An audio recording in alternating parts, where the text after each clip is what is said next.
Hello friend, कैसे हो? I hope कि आप सब ठीक होंगे। तो मैं आपके लिए आज दुबई से एक न्यू अपडेट लेकर आया हूँ। ये जो अपडेट लेकर आया हूँ मैं आपके लिए, ये ध्यान से सुनना। ये जो अपडेट है ये पाकिस्तान, जैसे आप सभी को मालूम होगा कि पहले पाकिस्तान की 22 सिटीज़ बैन थी। वो किस लिए बैन थी ये भी मैं आपको बताने वाला हूँ। अब 2 सिटी और बैन कर दी गई हैं। क्यों बैन कर दी गई हैं ये भी मैं आपको बताने वाला हूँ। तो एक चीज़ ध्यान से सुनना, हर देश की एक गरिमा होती है, हर देश की एक वैल्यू होती है, और ये वैल्यू कुछ लोगों की वजह से ख़राब होती है। जैसे कि कुछ लोग होते हैं ना, उनकी वजह से देश की वैल्यू घटती है। ये पाकिस्तान की 2 सिटीज़ बैन की गई हैं, वो की गई हैं एजेंट की। अच्छा, एजेंट की वजह से क्यों की गई है? तो वहाँ के कुछ ऐसे फ्रॉड एजेंट थे जिन्होंने लोगों को वीज़ा दिया, वो वीज़ा जॉब के नाम पर दिया, उनको विजिट वीज़ा दिया जॉब के नाम पर। वो यहाँ पर आए, उनकी जॉब वो नहीं लगवा पाए। जब वो उनकी जॉब नहीं लगवा पाए तो लोग कुछ ना कुछ तो करेंगे। तो उन्होंने क्या किया कि यहाँ पर भीख मांगना स्टार्ट कर दिया, यानी बेगर बन गई। आप सब लोगों को मालूम ही होगा कि यूएई के अंदर भीख मांगना बिल्कुल ही तरफ बैन है। यानी कि आप यूएई के अंदर भीख नहीं मांग सकते, यानी कि आप पैसा किसी से नहीं मांग सकते, या इस स्थिति में नहीं खड़े हो सकते कि आप किसी से पैसा मांग रहे हो। तो मैं आपको बता दूँ, उन एजेंटों बजाय काम लगवाने की बजाय उनको ऐसा फंसा दिया कि वो भीख मांगने लगे, यानी कि वो बेगर बन गए। उनको मालूम दुबई गवर्नमेंट बहुत ही सख्त है, अगर कोई यहाँ भीख मांगता पकड़ा गया तो उसको बैन कर देती है, और कम से कम 5,000 दिरहम का फाइन भी पड़ता है। 3 महीने के लिए आपको जेल भी जाना पड़ सकता है। तो मैं आपको ध्यान से सुनाना चाह रहा हूँ कि आप किसी भी एजेंट से आ रहे हो, आप उस एजेंट के बारे में पहले जान लो। मैं आपको एजेंट बता दूंगा कि कैसे एजेंटों से आपको विजिट वीज़े पे आना है। यहाँ पाकिस्तान को लेके, इंडिया को लेके, बांग्लादेश को लेकर बात नहीं हो रही, जहाँ बात हो रही है एजेंट्स के लेकर। ये एजेंट किसी भी देश से होते हैं और फ्रॉडपन करते हैं, विजिट वीज़ा पे यहाँ लोगों को भेज देते हैं, उसके चक्कर में देश की वैल्यू घटती है। तो मैं आपको यही चीज़ बताना चाहता हूँ कि जो ये देश की वैल्यू घटती है, किन लोगों की? कुछ 2-4 लोगों की। 2-4 लोग कौन होते हैं? वो है यहाँ के एजेंट्स। तो मैं आपको पहले ही बताना चाहता हूँ कि एजेंट्सों से बचना चाहिए।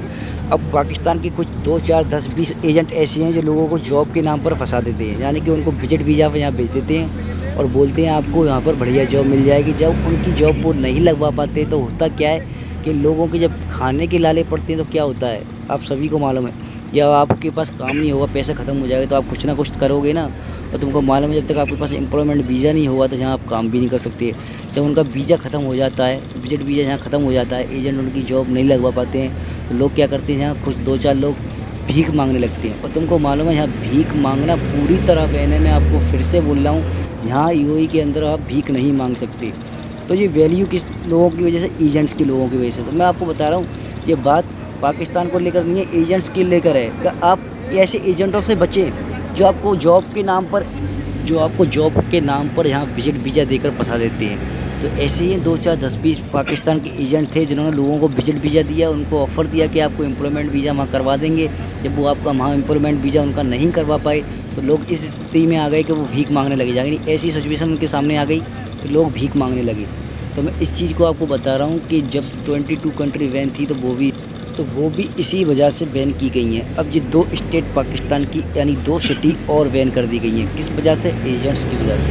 एजेंट्स लोगों ने कुछ लोगों को जहाँ विजिट वीज़ा पे भेजा, उनको जॉब नहीं दिलवा पाए। जब उनको जॉब नहीं दिलवा पाई तो उनके सामने एक ऐसी स्थिति आ गई कि वो भीख मांगने लगे। जब वो भीख मांगने लगे तो यहाँ पर क्या हुआ ये कि जिन एजेंटों ने इसे उनके वीज़े निकले, यानी कि जिस सिटी से उनके वीज़े निकल के आए, जहाँ से वो लोग आए थे जिन सिटी से, तो हुआ क्या, उन 2 सिटी को बैन कर दिया यूएई गवर्नमेंट ने। यानी कि पहले 22 सिटी बैन थी, अब 24 हो गई। यानी कि एजेंटों के चक्कर में जो कुछ होता है सारा एजेंटों के चक्कर में ही होता है। आई होप कि आपको ये अपडेट पसंद आई होगी। अगर आप यूट्यूब पर देख रहे हैं तो चैनल को सब्सक्राइब कर लें, और फेसबुक पर देख रहे हैं तो चैनल को फॉलो कर लें। खुदा हाफिज़।